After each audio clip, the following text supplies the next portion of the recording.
Bonjour à tous et à toutes. Avant votre fin de semaine, voici les informations essentielles à retenir et qui ont marqué ces derniers jours.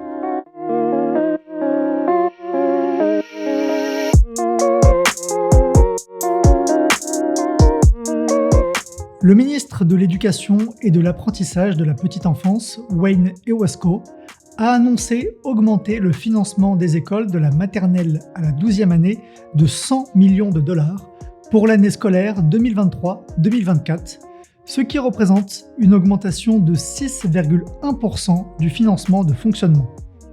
Chaque division verra son financement augmenter l'an prochain, ce qui les aidera à mobiliser les élèves et à investir dans les programmes et services qui répondront le mieux aux besoins des collectivités locales, indique le ministre. La DSFM, notamment, verra son financement augmenter de 2,4 millions de dollars et la DSLR recevra 8,1 millions de dollars. James Bedford, président de la Manitoba Teachers Society, a salué cette annonce qui vient aider les divisions scolaires touchées par l'inflation notamment. Il rappelle tout de même que ce financement ne résoudra pas tout. Les coupes dans les programmes destinés aux élèves, la pénurie d'enseignants, les problèmes liés à la taille des classes, le manque de ressources pour les besoins spéciaux, la santé mentale et les programmes autochtones, l'insuffisance des programmes de repas et l'inflation galopante continueront de poser des problèmes aux écoles publiques l'année prochaine. Le Collège des médecins et des chirurgiens du Manitoba a présenté ses excuses pour son incapacité à intervenir dans des cas de racisme à l'encontre des autochtones dans le milieu de la santé. Le collège s'excuse auprès des enfants, des familles et des aînés des Premières Nations, des Métis et des Inuits pour le racisme dont ils ont été victimes dans le cadre de leurs soins médicaux, qu'il s'agisse des soins qu'ils ont reçus ou de ceux qu'ils auraient dû recevoir mais qu'ils n'ont pas reçus, explique le collège par communiqué. Le Collège des médecins et des chirurgiens du Manitoba va aussi agir pour que ces situations ne recommencent pas. Parmi les actions proposées, le collège va, entre autres, élargir la participation autochtone au conseil, au comité et au personnel, ou encore élaborer des moyens permettant aux patients autochtones de mieux accéder et participer au processus de plainte et d'enquête, en mettant notamment l'accent sur la justice réparatrice.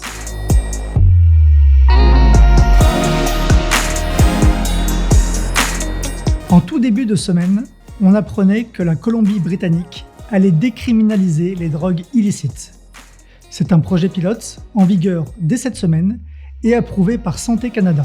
Il durera 3 ans et fera en sorte que les adultes qui possèdent de petites quantités d'opioïdes, de cocaïne, de méthamphétamine ou de MDMA ne soient pas arrêtés et ne puissent être accusés. Ces drogues demeurent tout de même illégales et leur vente reste interdite.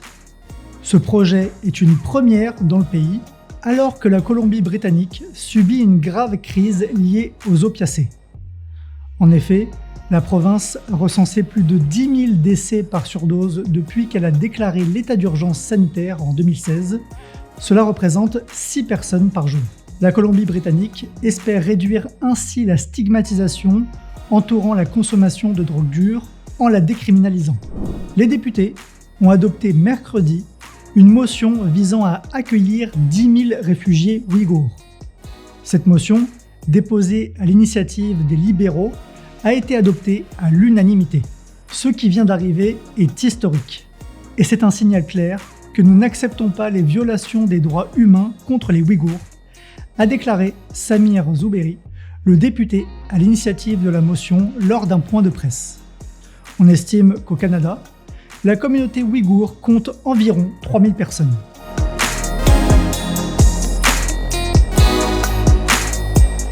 Depuis plusieurs jours, les États-Unis surveillent la trajectoire d'un ballon entré dans son espace aérien.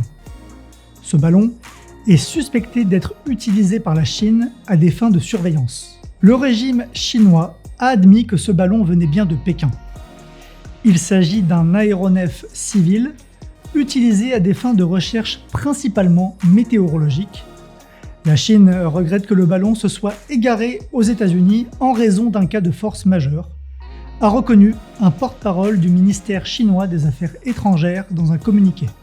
L'engin, dont l'emplacement exact n'a pas été dévoilé, a notamment été observé par des témoins au-dessus du Montana, un État situé juste au sud de l'Alberta et de la Saskatchewan, qui abrite l'un des 3 champs de silos à missiles nucléaires à la base aérienne de Malmstrom.